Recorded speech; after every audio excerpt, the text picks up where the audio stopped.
practical prayer ana se mpaebo a etiapo abusiafo na ochia san abeto yembion se ekoba na sadia na asida eni kabia na wo se ede matwedi ampo nyankopon sanse na domunti na yeda so etinkom minimiye se na dom ya nti na ekrakra mo nso munim abusiafo mu kota mu nyinara adisua ye ne wo ye okwan ya befa so na yetimi anyini wo ye ya yonkofa ewo nyankopon mu ye ne wo ye adisua no bebre makomako nsia na atwi mu no ye pese ne ohwe ne etoso enson no so ohwe adisua na tifi asam na ose mpaebo a etiapo ana se practical prayers ye basisia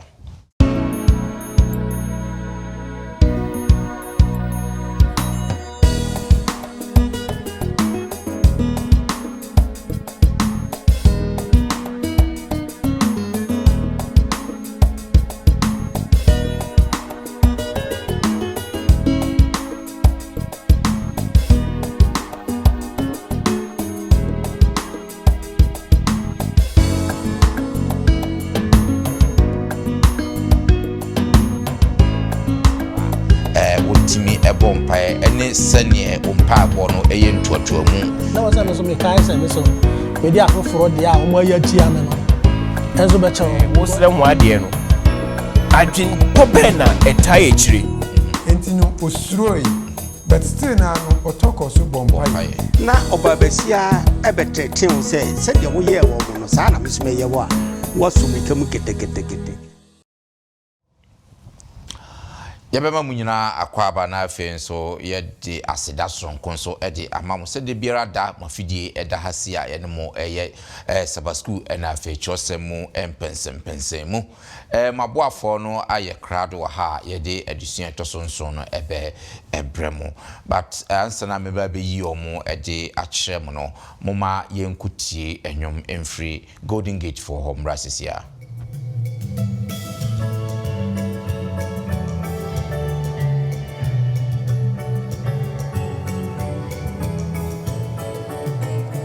Pitiasi, eye wadum kwara, irati nyawaya mamiso. Minyamie, midi wasida komi, metujum na mabohu samrani. Pitiasi, eye wadum kwara, irati nyawaya mamiso. Minyamie, midi wasida komi, metujum na mabohu samrani. Nyami wo biara, eye wo dio. Eye wadum tina bida sotiasi. Minyamie, midi wasida komi, metujum na mabohu samrani. Nyami wo biara, eye wo dio. Eye wadum tina bida sotiasi.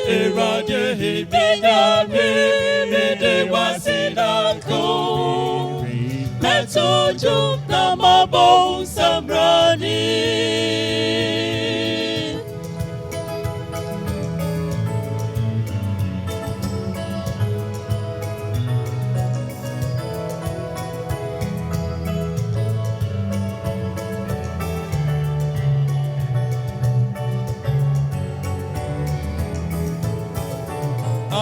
Betiasi, eye wadum kwaro, iruradi ni awaya mamiso. Minyamie, midi wasidako,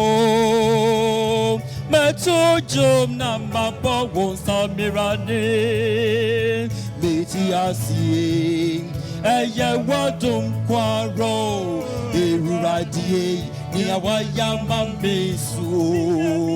Minyamie, midi wasidako, metujum na mabohu samirani.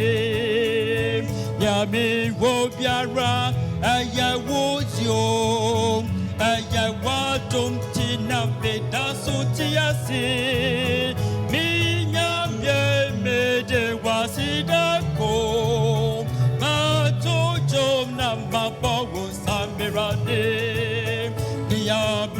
wo biara aya wojio aya wadom tina beda so tiasio minya meje wasidako Beto jo namba bawo samirane Yami wo biara ye wojio eye wadom tina beda so tiasi erade minya meje wasidako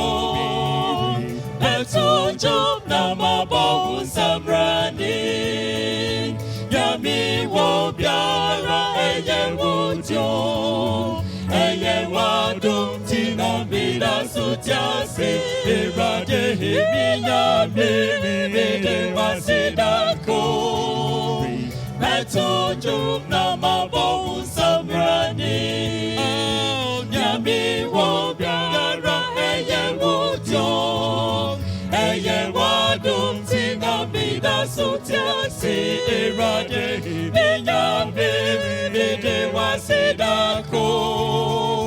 Beto jo na mabo samrani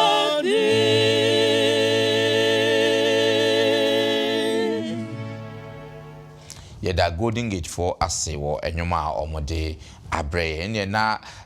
ansa na meba fie ase na mabeyi o mache mo nso ma mensamfa ase de mo de nso samfa ma 3ABN Ghana TV na fe Hope TV Ghana sajuma koyi TV adwuma ku a won ne da rubo mo ba onyankopon asem na omoka enti ya nkrankra yi ntobo akakra de bo mo so wo hwe na wutie a won so kakra bia obetimi no yi fa bo asa adwuma koyi bo se wo mo no ma eda yemfoni na ni frɛ obejo so na kakra bia so won so watimi dia aboa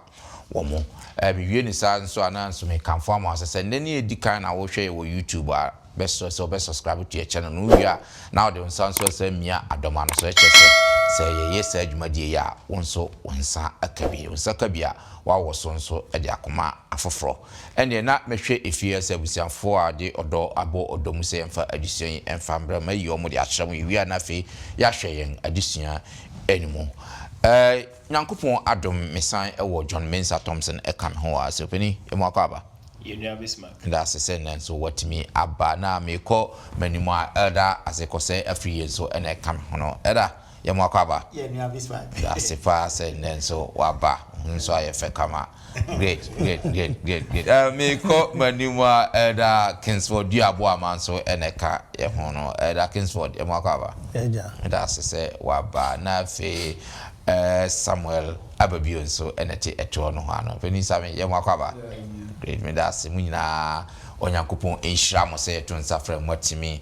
aba ene na abusiafo ba bia obia ne siutrase na mema razik say afriye emompaye emaye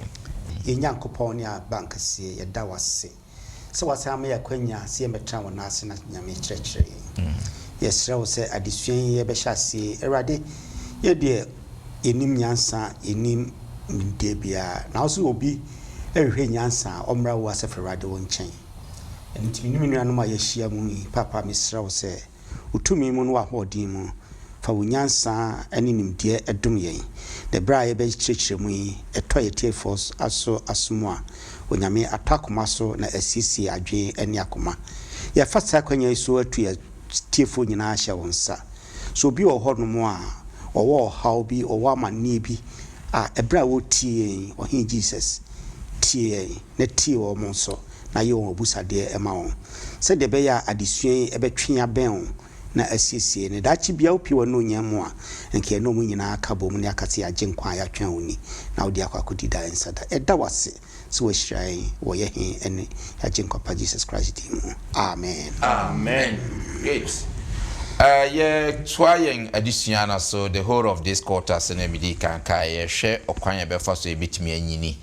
ewo ye ne nyankopon ayonkofa emu ye adisuano ensia na ochi mu no ye de etosonso na just last week no ye hwe mpaabo akofo bi like akunini bi a omo de mpaabo ode ye won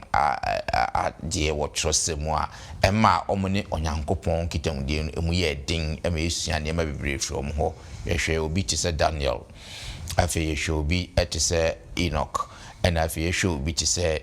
Moses ena afi yehwe Yesu Kristo nankasa krampo sene ode empabo ede adwuma na ma ayonkofa na omne onyankopon wo no ehye emu ekna ene yetwa mpabo addition no kwasam se mpabo addition de yentimi mfa 2 weeks and I say 2 lessons mfa nwie but ne trosam ne de ma yende bia no nso no yebesua enne no nso no ose mpabo a etiapo anase practical lesson abusiafo minim se ne wo mpabo bra no se ne esi etie ena minim empendo do a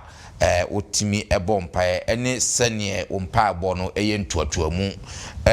saa nso na minim sene wo mpae ya wo expect se nyankopon ebeyi ano ede amawo saa nso na minim se ebia na wo mpae de biarada anasa wo twen emergency bidura mputufu BBC anafe okokoto abompaye sene etie bia no empabo ye ade a connect ye ne onyankopon sene last week ye hu ye no sene wo ne wadamfo nkasa andamfo ye no etimi to ape no wo ne wo yere te ho no mo na se nkitahudie enkoso hyewhyewa aware no timi ye basa no saa na ye ne nyankopon ayonkofa no nso tie se ye ne entimi endi nkitaho hyewhyewa ema ono nso ye ne ayonkofa no eden eto ape entimi endru babia ewese enti sana wochi mu no ye ba ba hwe individuals bi nso ewo trosem mu a se ne omo nso omo mpaabo na etiapo efa a eboa omabrabo ene omo nyankopon anamontu na yenso yehu adusua ye betimi asua afri ewo empaabo eho enti yanhwe ye enka abosam no ewo Psalm 62 verse 8 yanhwe enka abosam na de oka ache yen wa hase Psalm 62 verse 8 Psalm 62 verse 8 ose nkrofo momfa mo ho nto ne so da munyi no yam nkyire no onyankopon ne yen gwankobia amen amen great ye to asono ye behu sansem we bi na fe yakasa kasa ho first person Elijah praying in crisis Elijah rebo mpaye ahuyehia bremu ye beka bibi kakra of 1 Kings chapter 1 Kings chapter 19 kan 2 no uwia ne wahuri akan 4 to 6 no yenim abasama ewo ho ye yimu na fe yakan sasem we na fe yakasa ho 1 Kings chapter 19 verse 2 uwia ne wahuri akan 4 to 6 no adafon mama yenti onyame asem na Isabel soma obofo ma no ko Elia nchense sei na anyame no nyame na sei nso na wonfa nka hu se ochina sese na mama wo kra ayese won a baako die omu baako die afi ye jompo kofo no na ono die onanti esre so dakro kwan a okotena sesa bi ase na osrema sesa bi ase na osrema ho se anka onwu na okan se ayeye afi awurade famikra na menye nsini majanom na ode ne hu to ne hu sisian bi ase na hwe obofo bekano na okachire no se sori didi na ohwe na hwe na ofam a watu no nyansrama suo ni nsuo kruwa si na tifi na odidi na onome na oto no die. Amen. Amen. This is Elijah. This is rightly after oniko Bala conforno display no na Jezebel threatening no say or chinase say na wagene nkwa afiro no dimrika ene ho asem ena ye kan o ha say ntino same sa asem yi ene Elijah yen tiase say na die na esi wa ha say Se Elijah story na ebia na obi enti ni story ni da nti ye brief mu kakra se de be ya obenya ne efri eba edurumre bi ma Elijah eka ono nko ni nyame nipa no ehunu ho se aka no ewo ne bre ne so na woni ba akonfo no ekohia a na omo ekokun ewo ekodi ahyiamu a entokwa no mu no Elijah gi ni Nyankopɔn di ni ntino enkunimdie ebeye ne dia na numu no ana threaten ebae intina adofo no ebia na menu mienu nyina ebi kura ye free victory mu from victory na chi no be wonse na o hafoforo bi eto asoba inti basa na ye o se nyame apawa na betena nyame empower nyame na o ma odi nkunim no odaso edi wachi inti Elijah edru se threaten ebae no ahabobo Isabel amaniese na se Isabel amaniese ni asienie Elijah ama ya konfo ni yankrofo soja for 450,000 nyina awu na because of that ninti o se yi ono nso efri ho na adisuane ma yeti ase say because of that no na nyame ni papa watimi abompa ya ma nyame atoja free soro abeshi ofie aforiye no ama wadi nkunim no na afede wa ye emotional distress just mentally no is gone na physically no so ebeka se wajojo just eniema bebre na aka no ama wamoa se be ma ebeka se mema yese musika sana se wamoa meboa yeta aka ne sa ntini na that time no wo hu threaten eba no na ama wamoa ye na dwen se ni sa ne ti a wo dwane na niema ne mo aya na se ma wo ye mre no yese na surobi aba abehye ni mu na mene umienu sutore bia saa na yekomu na wose adisiana tate no say Elijah praying in crisis o mu say na wamoa o mu say no wajojo o mu say na o mental agony o mu say na o problem bebre mu de na enso ni nyina achi no wose obo mpae na momientie mpae bu mu no na wose odwane kwaya koduru ba bia afede wa bre te say wa free adwuma ba no wa bre na waja woniema guo na aya wutinu mu kakra untu ani na wada be it hours because en ya obre etimi de ba no enti no dawsa no wafumada ana nyame esoma ne bofo e ma ne be boneti ne natifi ana asenachi enti obo ne ti no kra ne yenhu se obri asuro ewonu mu no ebi kra ne yem betima ahye ne se enkrofo na aduru ha na na enso na enye sa na nyame ehunu ohun se ne ba no wose oboa no ebi se woye ne nipa enti ohun se komo edi no na kwantu bebre nsu da nanim nti no oma no aduane ema ne nsu ema wonom yi na nyam se Nyankopɔn ni mu wa hi ade no ni mimi hi ade ni nti no woyɛ first one maya ne se incomplete ya yenya botre ma no nyame hu se kwantu a ɛda Elijah ni no 40 days nti no ma no first provide aduane edika no nyame hu se no aduane no first one enye enough for 40 days and 40 nights enti wo fun mu dai na wasa ebebo na beti bio wasa ema ni bio ema wasa nsuo eni aduane no ema wodi na oye fu no Nyankopɔn enim ye ha no yama ne nyina nti no afede de o ma na kwanya no wosi ekwaso ekɔ ba bia na wose wokɔ no enti 40 days no nyame afere ni tank no etimi twa na ma wotimi edi twa 40 days and 40 nights no ba bia wokɔ na eno no na Onyankopɔn ebie nani ema wo hu se Elijah menya wo wadwen se aka wo nko ana wo asase su na emom no mi nyame no mesa wo nipa ne bebre ewo atifi anafo ne ha a omonso ewo ha omotwe wo ntimi wo emission ema wo nti mission na me wo ma no it need to be accomplished adafo no ebetimi afa wo ha ne amane bebre mu ebia na that time no nyame ha enhihye ya wa ye dia ma wo no enye nuru ya onyima enye wadwen se wo nso apaba na enye nuru se Elijah ewuo na nke nyame nipa wo se bia maduri de wapa bantu wo se eja ebetimi anka yi jimin kwankura efri nsem adafo no memma wa no empa ema wo keka musu sem sada bibia no ka kire Nyankopɔn na nyame nenim ebre no de bre ne mre na ye na ade enam se wo kan sa na enso nyame bre nso ye no wa nyene nkwa emfri nsem enti mo mi ehwe si verse 19 verse 16 eba na verse 17 eba na mission Onyankopɔn de ma no ahemfo homa na edika niane ye kai na 19 verse 17 eba no se na de obefri hazard in kranta ano no yehu bekunu Monsho wasise ne pepepe nyame asise ne pepepe ama no wase yehu beku no na de obefiri yehu nkrante ano no Elisha beku no nanso meja Israel fo mu nipa mpemson nkotodwe a enya enkoto bar ni ano enya emfi ano kura wase there are so many out there omono who say ya say omunyina akoto bar no dabi no omunyina na akoto bar akonfo no na omunyina nso wo ho a mede omunso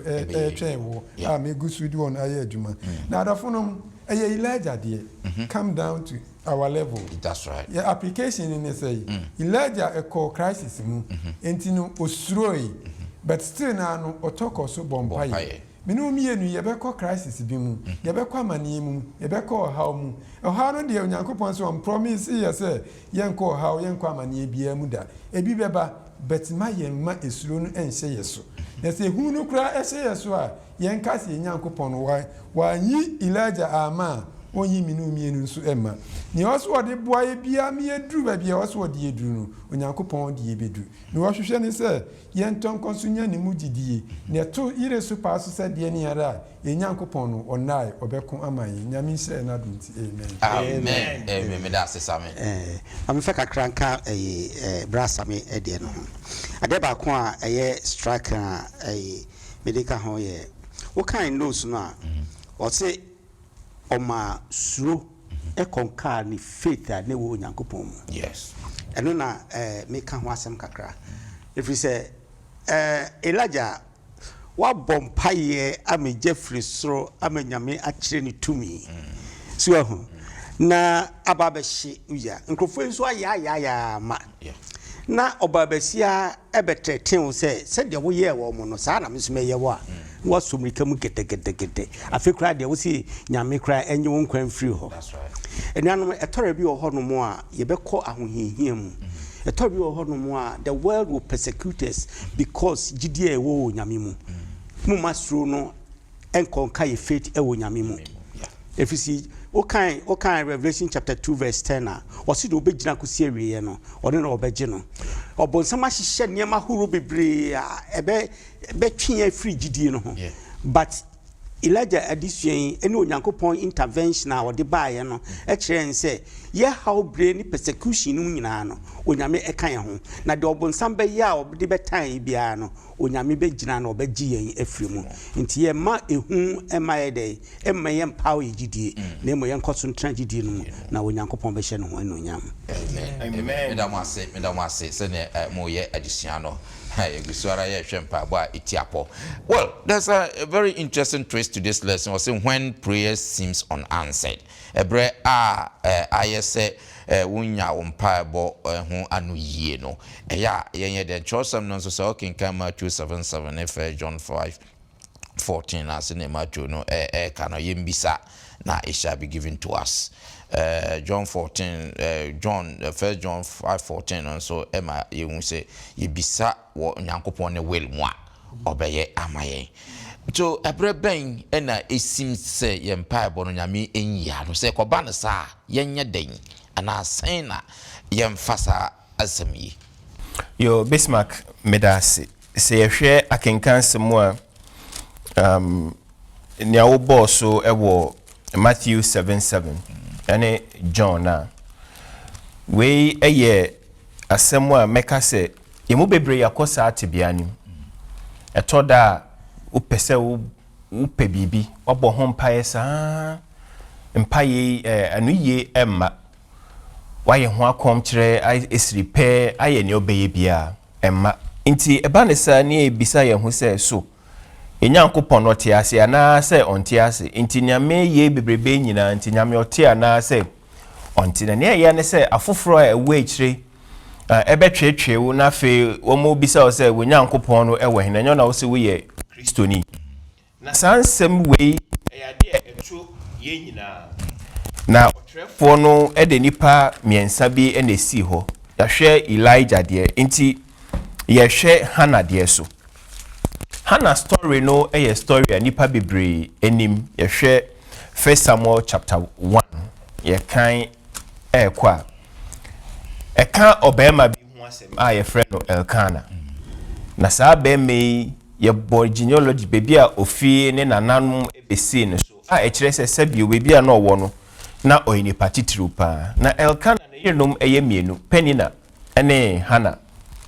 na Penina ewo emma Hana de na nyame ato na wo munti na ono de onibi na ade a afibia omkɔ Shilo ekosom no mabba afore nti omkɔ a Elkana o de Penina ene ne mma enioma yesom de bɔ afore ema wo na Hana de odobo no esanse na Hana eniba na ne twa Hana nsuru mu kra ne se omakɔ esa de ni nyina wie no na ne kra Penina eyi na hi esanse ono de oniba in one of the days no areho ehye Hana so much say ono awendidi eche say ni bibia nti ni kunu bisa ne say ne ba ne say na wondidi na weninji na okache ne say o ma ne ba na Hana esore ko onyankopon efie si oko na odifo na say osofo Eli ete asore dan na no pa no ho kwehye asore dan mu ho okobo mpaye na ne mpaye a oboye no yenhwe 1 Samuel chapter 1 mesre se obi bekan amaye 1 Samuel chapter 1 verse 11 yenhwe Hana mpaye no 1 Samuel chapter 1 verse 11 na ohye bose asafo awurade se ohwe wafina amani hunu a na wo kai me na wo re free wafina na woma wafina obabeni a enye mede no bema awurade ne nkwan na nyina na oyam biara renka no nti amen Hana mpaye no okwehye onyame bo na afi ehwe ne mpaye so specific no kan ne se awurade mihia eba bema na sa wode ne mamia ne nkwan na nyina mede no ebema yenhwe verse 17 and 18 no Abrahana eguso a obom paye no osofo Eli ekwo yenhwe na ekwo so ewo ho verse 17 and 18 ena Eli buase fa wasumdue ko na Israel nyankopon bema wo wadie a wo sre no na okanse ma wafina nya wanim adum ena oba no si mu ko didie na manim na nanim ntise kane no bio amen amen abra obo mpaye no osofo Eli hwe na on tise okasa nemum na no pe na eko o se obesebese na no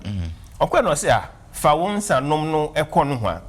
na de na wanom abro abegina ha eye dede ana se eye sei na Hana ka kire ne se enye bro na mabo nemum ade yaye bi ehye me so na me ne nyankopon kasa ewo ho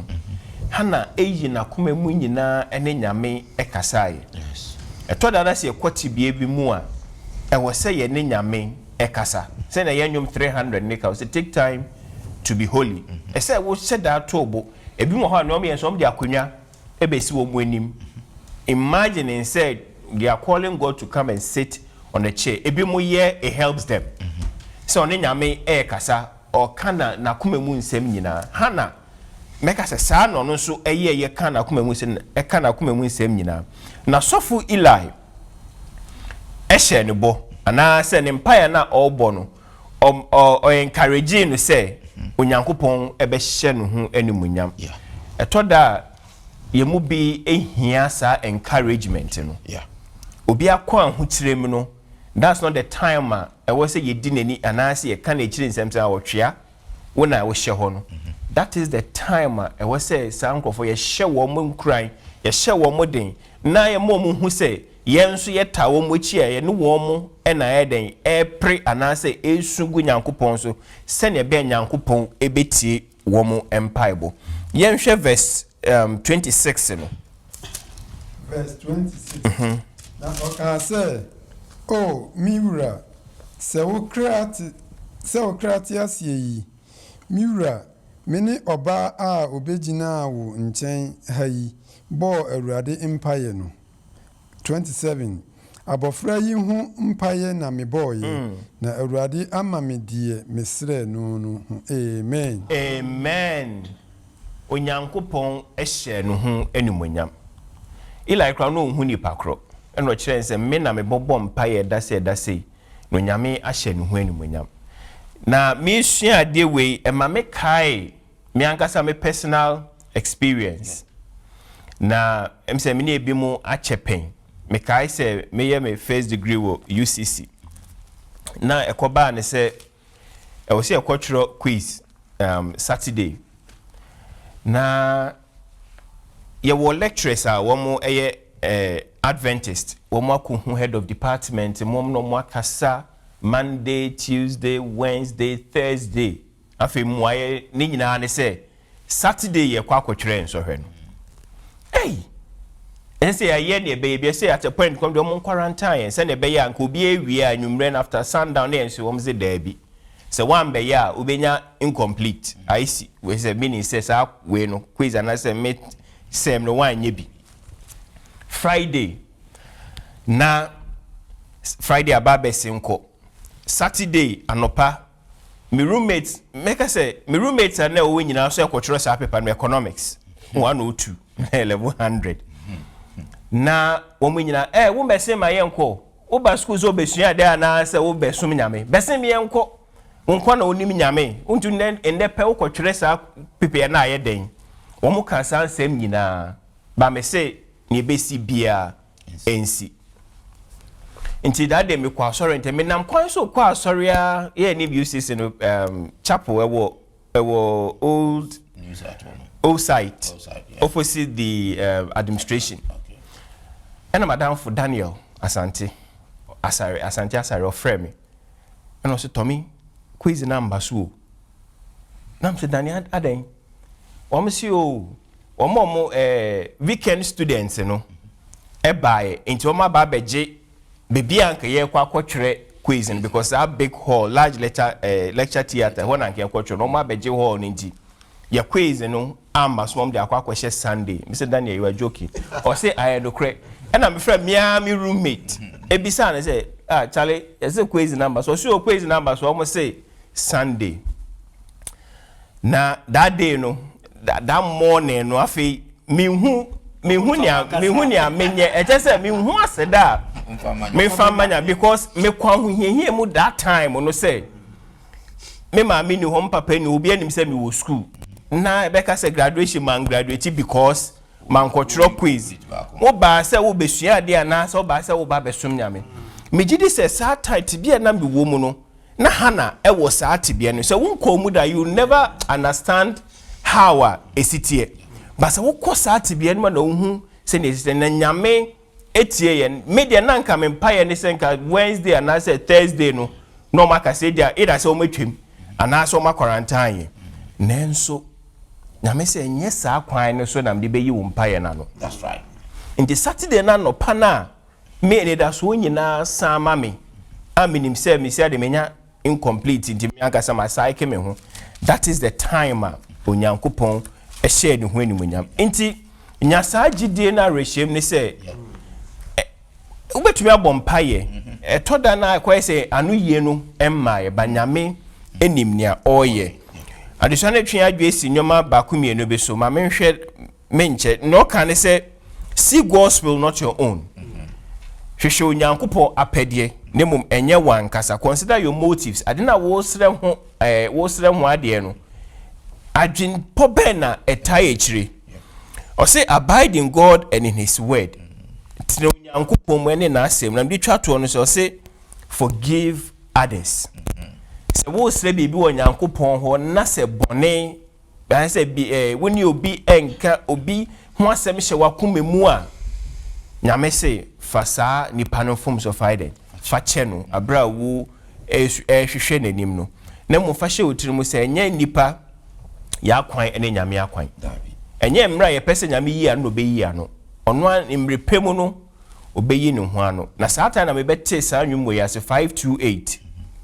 or say the Lord is our rock in him we hide, a shelter in the time of storm. And one of my favorite hymns. And we have got that because of Sam Rena when here me komo. Na nyame ehye ne ho animunyam. Ti so do ni to nyame pon so. Na onya gidie wo ne mu a obehye ne ho animunyam. Me da say one my very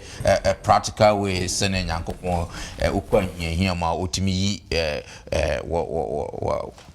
prayers no ano ama ye me da say pa ye nto aso na fe ye nko ye nimu edrumbe bi a asuafo Yesu Kristo asuafo no ekobisa Yesu say on kire ompa bo ye nkan no what trust him in sene esikoye or say read kind Luke chapter 11 verse 1 yenhwe sene omusi ekobisa Yesu Kristo na fe yenhwe addition betimi asua free mu ase Luke chapter 11 verse 1 na eba se owo ba bi rebo mpaye na ojae no na suafo no ba ko ka kire no se Ewurade kire ye mpaibo said Yohane nso kire nasuafo no amen edaboma hase no nso no madi Yesu achia wabɔ mpaya omo nso no omo mpaya na afedos omo se onkyere omo mpaibo nti ase be na enya no ha yom da so nua se yehwe okwan a asuafo yi omo sikọ Yesu ho se onkyere mpaibo a na se Yesu wo suban bi a na omo sua omo ahwe no omo hunu se edurumre bi a ewo so omo so omo nya sa suban ni bi that's right na sa akwankyere no na omo de toto John ho se John the Baptist on so na chidifo no wa kire omo kwan ya omo mfa so e mo mpaye nti we no a asuafo no busa no kra ye kire me ne umienu se mpaye boy betima a kire ye kwan ya ye mfa so a ye mo mpaye adenti na omo busa se yehwe tete kandifuo no ana se omo a na omo me fan se omo sum nyame no jiwfuo no Pharisees ne Sadducees fo no a no mo kwan ya omo fa so a omo bo omo mpaye na omo mpaye no na akoye te se mpaye a masua mebo se de be ya omo a omo hwe me wo public no omo be jimatum se mini mpaye bo opani Bismarck o mpaye yes bompaye pa e bia be wa na wa onim kasa yes to be kan na bo ama so di no agim ye nyina age agim ne e wo mo hwe se ampa nkrofo yo mo bompaye pa na so Yesu bae no hunu se empaye no ye no akwan mo fa so bompaye no nya sa akwan no so ene wo se ye ni ye agya no edi nkomo e wo se empaye no efiri akomam na se empaye a ye sua na ye di ye display atoda bi a ye hie asa niam bi obi ka se akwa we de onim paibo we na nim paibo ede na hu se ba ko bom pai na ba ko ntimi mo pai measurement be na odi ato na hono na Yesu e kire wo mo the sermon on the mount ye osoro and I say yenaja was the Lord's prayer odi e kire wo na Yesu de o pese o kire wo nyina se empai anye bibia eye public display yes so kind Matthew 6:5 no copy 15 no Yesu from so mo ye hypocrites wasuan paibo no enemre mi ye hwe safo no bebre agidifo bebre a saa na bebre no ye yesua na fe ese ye di tu ye ho mitimi bom pa ye se na so se ehunu se de paibo city a eye nkomodi oni obi di nkomo a onko recite the same thing over and over again but Yesu am a model and as ye baka say template bi a ode man ye the Lord's prayer ye nyina yenim ye kan da bia to da bia ye kan no sa te say de Yesu o ka kire say don't let us be hypocritical asam na ye kan do we mean it all right wasi ye na ja wosoro udi hu ntew wa hene mra ope enye wasasi so sene eye wosoro maye ne aduane dada aduane fayemfo so chen sede yenso ye de chen wo mo a wo ye den bom de yaka na wose maye nkonso hwim ye firi musuom una hinie enu tumi ni animunyam eye odi ada ye recite but what does it mean na o ka kire yen say eye formula eye template wɔde esi hɔ akyerɛkyerɛ yɛn si yɛka sɛ yɛn agya ɔwɔ soro koraa no a ɛdeɛ na mpɛ sɛ mekyerɛ deɛ na wɔsɛ wo so pɛ sɛ wokyerɛ na kyerɛ sɛ menim agya no yɛwɔ nkitahodie sɛ mefrɛ m agya a mewɔ kwan a mefrɛ no mede ebuo ne ahobraseɛ ɛna mede kɔ n'anim na afei ɛnam sɛ ɔyɛ kronkron no nti no I have to give reverence me mpaebɔ mu no ɛwɔ sɛ me give you reverence ɛwɔ sɛ me give you respect ɛnɛ mmerɛ yi mu no yɛa na ɛtɔ da bi a yɛsuasua nneɛma bi firi baabi na bɛwura yɛ mpaebɔ mu ɛtɔ da bi a ɛsɛ yɛ kɔmandi nyame ɛtɔ da bi koraa yɛtibi ka sɛ nyame wate wo ne wo papa di nkɔmmɔ a wobɛka kyerɛ wo papa sɛ papa wate obuo no wɔ he but ɛyɛ nneɛma bi a ɛba yɛn kasa yi mu a yɛmfa yɛ adwene ma na afei yɛ pere sɛ onyankopɔn ne mayɛ no ɔsi thy kingdom come na hinnie no mmra onyame ahinnie no ne deɛ yɛn na hinnie no mmra sɛdeɛ ɛbɛyɛ a ne ho nkonkron no ɛbɛtena yɛ mu na afei wasiesie kɔpem sɛ kristo ɛbɛsa aba biem ɛne yɛsa ka kyerɛ yɛsrɛ ne sɛ yɛn mpaebɔ no mu wopɛ yes your will be done on earth as it is in heaven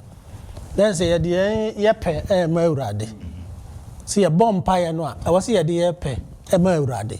na ne pɛ no yɛ dɛn ɛna ɛyɛ hɔ ɛnya me pɛ no ɛno nti na ɛtɔ da bi a me mpaebɔ mu wo mpaebɔ mu no ɛduru baabi a na akɔyɛ sɛ yɛayɛ frustrated ɛfiri sɛ asɛm no a mbusa onyame no wɔnyɛ maame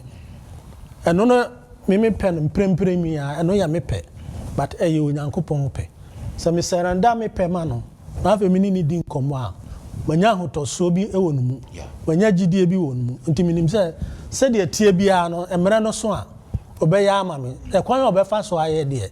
ɛno yɛ onyame asɛm ebia deɛ me pɛ sɛ wɔnyɛ me si wɔma me a but ebia nyame sɛ ebia z na mede bɛma wo but ɛwɔ sɛ ɛba a mepere so na afei megye di sɛ me ne na di nkɔmmɔ no onyame watie me ɛna ɔse ma yɛn daadaa aduane nyɛ sɛ aduane nko a medi ne o ɛnyɛ sɛ nyame ma me sika na meyɛ rich wie a what next na mmom ɔma me deɛ hia me a mɛtumi atena ase ɛde ama no ɛbɛtumi ayɛ sɛ aduane but honhom mu so ɔma me honhom mu aduane na kristo asɛm no ɛntena me mu na deɛ ɛyɛ na ɛwɔ mu a yɛn nyinaa no yɛa na ɛden ma yɛn yɛbɔ mpaeɛ no saa kama yɛbɛduru ha a ɔse fa yɛn mfomsoɔ kyɛ yɛn sɛdeɛ yɛn nso yɛde wɔ mu a wɔn ayɛ yɛn mfomsoɔ no nso yɛde kyɛ wɔn na ɛhɔ no na yɛa na yɛduru hɔ a yɛmma excuse bebree basɛ mepɛ sɛ nyame de ma me mfomsoɔ kyɛ me na me repente na afei ɔde forgiveness no so ma me a na wɔsɛ me so mekae sɛ me so mede afoforɔ deɛ a ɔmo ayɛ tia me no ɛnso bɛkyɛ wɔn because yɛyɛ bɔne tia nyame a menyi ni sɛ nyame ani gye ho sɛ mɛyɛ bɔne atia no na mmom mekɔ n'anim a ɔde kyɛ me nti wɔma yɛ ne honhom no na wɔntena yɛ mu ne nso yɛntumi yɛ dan yɛmfa afoforɔ deɛ ɛnkyɛ wɔ mu na afei yɛn ne asrɛ no sɛ ɔmo yɛ ho ban na afei onyi yɛn mfiri ɔhaw ne abɛbrɛsɛ ɛne ɔbɔnsam mfidi sum nyinaa mu na no ne yɛwie a na afei yɛn agye atum sɛ ampara deɛ ɛwɔ nyinaa onyame ne yɛ hɔ yɛde yɛn ho ama nyame nti deɛ twa toɔ koraa sɛ ɛwɔ sɛ yɛde ayɛ yie ne aseda ama no nti wei yɛ model a onyankopɔn ɛnam ne ba yesu kristo so ba asase so ɔde kyerɛkyerɛ yɛn because yɛhwɛ twerɛsɛm mu a ɔse yesu tɔ da bi a na watwe ne ho na ɔkɔ bepɔ so na wakɔbɔ mpayɛ tɔ da bi a ɔne n'asuafo no wɔ hɔ a na ɔno nko a na wakɔhyɛ ne kokoam na yɛdɛ na wabɔ mpayɛ wɔn hyia table na wɔn didi a na wabɔ mpayɛ nti na yɛ ne su bi a ɔsɔre anɔpa ɔse deep in the night na wakɔbɔ mpayɛ nti nyame kristo ɛde ne ho tɔ mpaebɔ so ɔne n'agya edi nkitaho na nkitahodie mu no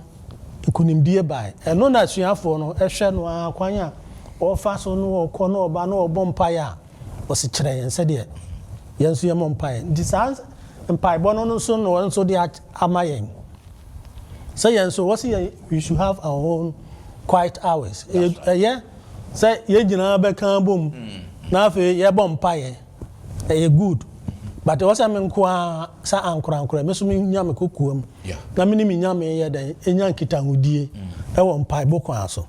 na me bɔ mpaeɛ no so a sɛdeɛ wɔsi akyerɛ ɛwɔ the Lord's Prayer no template no yɛn yusu a ɛno so ɛbɛboa yɛn ama yɛn so yɛayɛ nkonimdifoɔ amen that's say ɛda wato wo na wadoso ɛhɔnom no ɛde ama yɛ yɛn to aso yɛ si ayeye bɔneka abisadeɛ ahodoɔ ɛna afei aseda ɛda fi yɛn hwɛ ade yɛn paabɔ no de bia na akwa sɛ de bia yɛ bisa Nyankopɔn adeɛ mpaabɔ nkorabata no ɛtesɛn sɛ wohwɛ Daniel mpaeɛ a ɔbɔɔyɛ ɛne mpaabɔ ahodoɔ a yɛahwɛ ho adeɛ a ɛtesɛn na mpaebɔ yɛbɔ mpae nneɛma bɛn ɛna yɛmfa nka ho adadanse de biara na yɛbisa Nyankopɔn biribi yo bismarck me that say on say ebia emre mamu me yentimi kan Daniel chapter 9 no verse 4 to 19 no but ohwa Daniel chapter 9 verse 4 no to 19 no say the Daniel sha asie no o sha asie say obeyi Onyankopɔn aye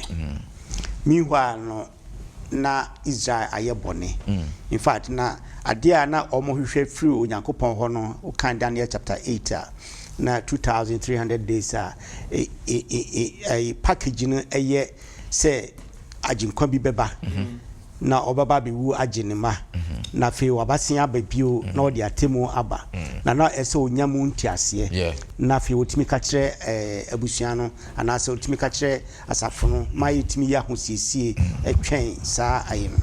eni ntini mpa ya oboye no na Israel for aye boni a chese nanka ensem omo nsem fata but o hyase no ye betimi ye kind dan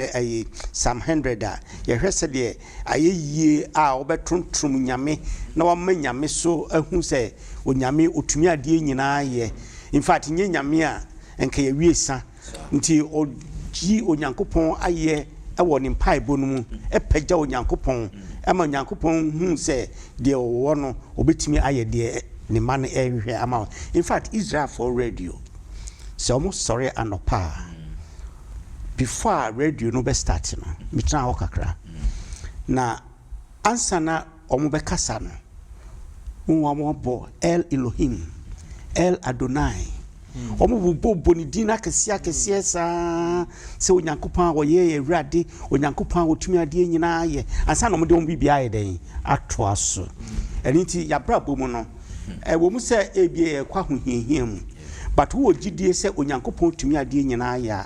wo hye wo mpaboa no se wo mpaebo na ase a pagya Onyankopɔn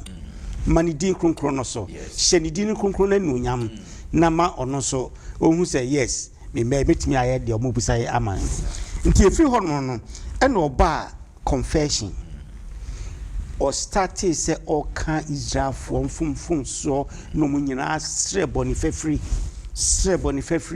na Onyankopɔn wo kan Psalm 32 I think verse 3 no o say enhyira ne de waka ne mfom so efiri say obi biara wo beka wo mfom so sincerely no Onyankopɔn de ye dey e de chew na wa hia de bia wo de to nanim so no obeye ama nti empaibo mu no ye ni kan pagya Onyankopɔn ye pagya Onyankopɔn wa na fe ya kan mfom so ene ye mra to nyina ne de are de ne de akere no na fe wo de mfom so no chen a na kwanu mu abie ama yenso ye de abusade aye den na abusade no bi wo ho no mu a ehia a friend say a country and empire because we can Daniel chapter 9 no a wo say what the enso eye no hu na wodi mu ada so ho nti eto enema ni bi wo ho no a ye ka say Jesus Christ asuafo no ba ncha wo say Erade sanema we nyina de yentimi anye o na Jesus ka chom say sanema we de ehia akonche ene empire akonche ne empire no e de ni wo mu wo sre wo boni fefre wo de wakoma nyina eto ho amanyame wo adwen no bibia na wo sufre ne say onyame onye dai ontie o na o say uwie a wada onyankopɔn ase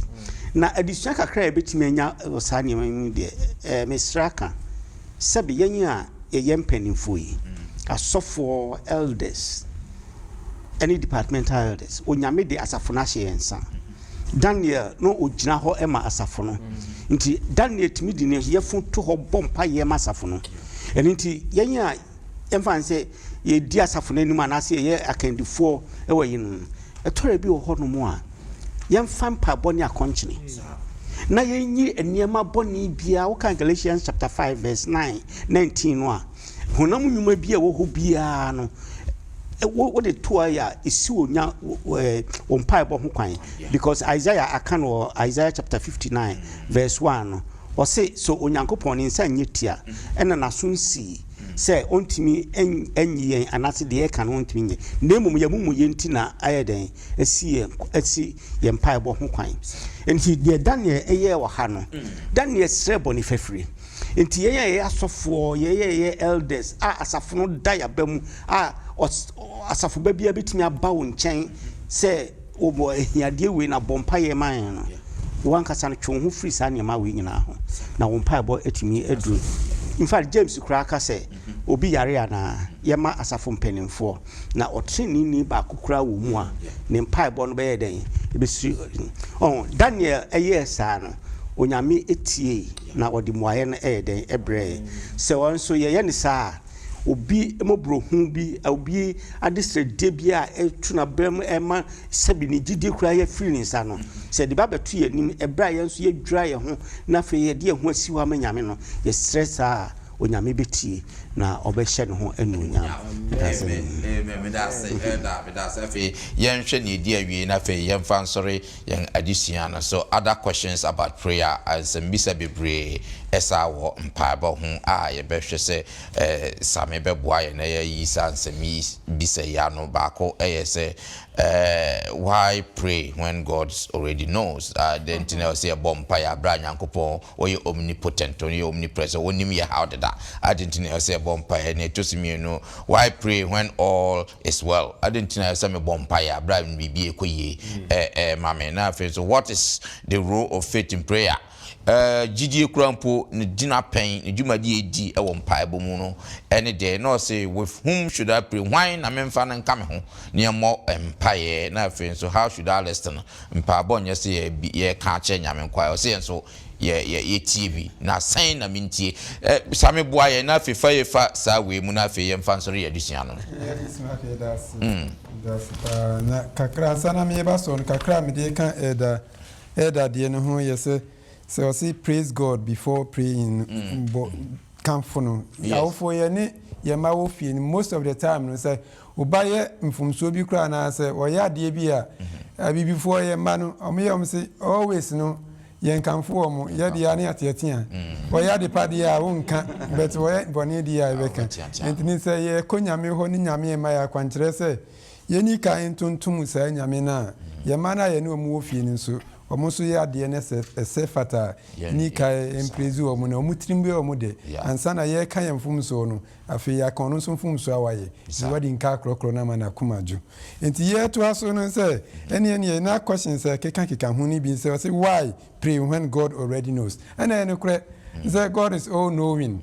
and God is omnipresent God is omnipotent enti no say e ba sa de a ene ade enti na o say ye bom pa ya abdo nyame enim bibia adafono adusuana ma minu mienu atiase say empire ye bono a onyankopon nim bibia no enye because of my onyankopon benefit ntreo na emom eye miminu mienu ye benefit ntina ye bo sa empire no if say eno na betime amaya draw nearer na say closer to God if say nebia no boni mu na ye na wo ye boni mu na ye na nyinsen ye eno amu na ye tie entinim nebia no nyankopon so ani ni boni enhia enti ya na separate ye from God but through prayers no eno na draw ye closer to God enti no wo mu se nyankopon nim bribia na enso no effort wa ye take no enso eboa ama nyankopon kra hu ye se yenso ye very serious about anything that we are doing eno so na ede ye atwi eben onyankopon no se enu nti no ebi nso timi biso mu se why pray when all is well ɛno no ɛba saa na adusua mi ɛte asese na ase ahomaso bi die aba abɛhyɛ wo mu ebi sɛ bibia yɛ fan a ɛne ne ade na me bɔ mpa ɛno nso na ɔbonsam de ahyɛ yɛtiri mu a entini sɛ yehu sɛ nneɛma tuto yi a bon sɛ ne yɛ relax wo yɛ nyamesum mu sɛ nneɛma ɛnkɔ yɛ dia ne ɛda bia na mpa ɛbɔ yɛ te ha very morning ne yɛ wɔ ha nanso yɛmfa nto yɛtum sɛ ɔsese yɛ saa na ne yɛ yɛ proud yɛma ahomasoɔ ɛɛba yɛ mu yɛnyi saa suban no ɛmfiri yɛ mu ɛfiri sɛ no matter what ɛyɛ deɛ ne a yɛnyɛ ateneneefoɔ na ne yɛtumi ɛboa yɛ ma yɛyɛ closer to God no ɛyɛ true prayers nti ne sɛ yɛyɛ self-sufficient anaasɛ deɛ ne koraa no a yɛnka hu sɛ yɛhia Nyankopɔn ɔno na ɔbɔɔ yɛ na ɔno na yɛn nso yɛde yɛwɔ no nti wɔ se si yɛkae saa ne yɛbɔ mpaeɛ no nso a yɛnkae sɛ nyɛ sɛ yɛbɔ ne tra sɛ obi yɛbɔ biara na wo nso bɔ bi wobɔ ne tra deɛ ne nkae sɛ nnwom a yɛn nyinaa yɛto na mmom no fa gyidie ɛta akyire sɛ mpaeɛ a meebɔ yi no Nyankopɔn na ɔbɔ adeɛ ɔno na biribiara ɛyɛ ne dea no a ɔka sɛ all knowing God no nyane mu gyidie sɛ ɛnam sɛ ɔyɛ all knowing nti onimi haw onimi dadwene nti meebɔ me mpaeɛ akyerɛ no a mede saa gyidie no ɛta ɛto a saa Nyankopɔn no ɛbɛyɛ ama me na yɛwɔ nhwɛsoɔ bebree wɔ Twerɛsɛm ne yɛsii wɔ Daniel so nea ana ɛdeɛ a ɛbaa yɛ nua Thompson de ma yɛ ɔmo nyinaa de gyidie ɛta a ɔmo mpaebɔ no akyi ni yɛhu awieɛ no resource a ɔmo ɛnyaeɛ no wɔse si yɛbɔ mpaeɛ no koraa no a ho a ne yɛbɔ akyerɛ no yɛbɔ akyerɛ Onyankopɔn saa Onyankopɔn no ɔyɛ otumfoɔ na yɛnkasa anyhow ma yɛnyɛ yɛn ho sɛ meebɔ bɛtuma akoma deɛ ɛwɔ baabi nti no wama yɛ ate asɛ sɛ si yɛbɔ mpaeɛ no a yɛmfa yɛ akoma ani akyiri yɛmfa Twerɛsɛm sua nso ɛmata ho ɛno na ɛbɛkaakae yɛ ama yɛhu agaade yɛ ama yɛhu nea wɔ se yɛka ne nea wɔ se yɛyɛ ɛwɔ yɛn mpaebɔ mu no na ɔno ɔyɛ all knowing God no ɔbɛhu nea ɛhia yɛn nti ba saa deɛ ɔse neɛ na ɔno nso ɛbɛba fam ama na sɛ ɔbɛyɛ aso atie yɛn mpaebɔ no ɛfiri sɛ that time no wayɛ alert yɛ prepare yɛ ho ɛna yɛkɔ akɔhyia Onyankopɔn yɛde nka tontom no yɛaka yɛn mfomsoɔ yɛada no ase yɛayɛ biribiara nti wɔno nso ayɛ alert a ɔretie yɛn mpaebɔ nti adɔfo no ɔse yɛba saa no a ɛteme ne ɔmienu ayɛ sɛ prune us and speak into our lives kyɛ sɛ ɛte yɛka sɛ prune kyɛ sɛ ɛhohoro esunsan yɛmu ɛma yɛhu saa afei deɛ we are normal before no ne yɛnyɛ normal ɛsɛ deɛ mene nyame ahyia ma yɛ foforɔ nti no nea nyame bɛka bia no Onyankopɔn bɛtie na ma yɛnya Twerɛsɛm no nso ɛnto akyire because ɛno ne yɛ guide nti Onyankopɔn nhyira yɛ sɛdeɛ da biara no questions bebree abunkam so wɔ yɛ tirim no Onyankopɔn ɛne ne Twerɛsɛm no ɛna ɛbɛboa yɛ ama yɛtumi ayi ano ama yɛ na wɔse ne thoughts are not our thoughts ɛna ne ways are not our ways yɛmfa nto yɛ tirim sɛ Onyankopɔn akwae no ɛnyɛ ne yɛakwae ɛna ɛnyɛ ne yɛyɛ pɛ no ɛna ɛwɔ sɛ daabi yɛ expect but ne Onyankopɔn pɛ no ɛna ɛbɛyɛ hɔ ama me no mmie n'adom nti amen Onyankopɔn ɛnhyira mu nyinaa sɛ mama mo ho kwan na ɔde mo adi dwuma sɛ yɛ abusuafoɔ mo nso yɛbɛda mo ase sɛ mo afidie mo anyɛ mfiri ha na yɛne mo asua sɛ adusua moma fitindɛ kɔɛ mpaebɔ ɛnyɛ yɛaduane a yɛdi Twerɛsɛm sua ɛnyɛ deɛ yɛyɛ ɛwɔ yɛabrabɔ mu na ɛno na ɛbɛboa ma yɛne Nyankopɔn ayɔnkofa no ɛmu atumi ayɛ den Onyankopɔn ɛnhyira mu nyinaa next week yɛde deɛ ɛtɔ so nwɔtwe ɛde bɛbrɛ mu no si wotiri ase na afei ma Elder Kingsford nhyira so ɛnyame ne yɛgyefo yɛnaba nkɛse yɛda wase paa na wɔtwe ahodoɔ yi mu nyinaa wode afa wasɛm mu na wɔtwe waka mpaebɔ ho asɛm kitahodi a ɛne wobɛnya na afei yɛde abisadeɛ ne yɛde ntontom ama wo yɛsɛ sɛ boa yɛn sɛ ayɛ mmerɛ wɔ yɛn mpaebɔ mu a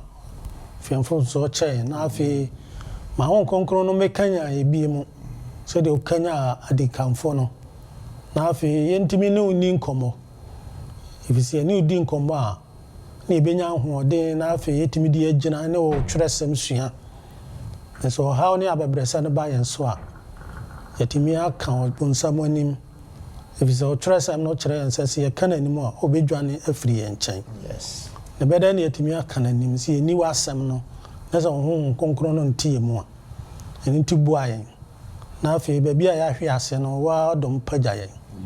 na yɛntimi ne unni nkɔmmɔ abere nyinara kyerɛ yɛn mpaebɔ na afei yɛmfi yɛn ho ntoo so yɛsrɛ wei ne adom bebree yɛne yɛtiefoɔ na wɔtwe ma nhyira ɛboro adeɛ nyinaa so no ɛnka yɛn ma abambɔ no nyɛ kɛse wɔ yɛn so na ma nhyira no mu wɔ ma so yɛbɛdi ɔyɛ yie ne waseda ne ntontom ani kabea bɛma wo kɔ so hyira yɛn o kɔ so te yɛn ho wɔ dɔba Yesu Kristo ne mogya adehyɛ a wɔbɛhwie gu Calvary no so ne yɛnam so ɛbɔ mpaeɛ wɔ ne din mu tie Yesu frɛ wadom so nti amen. Amen.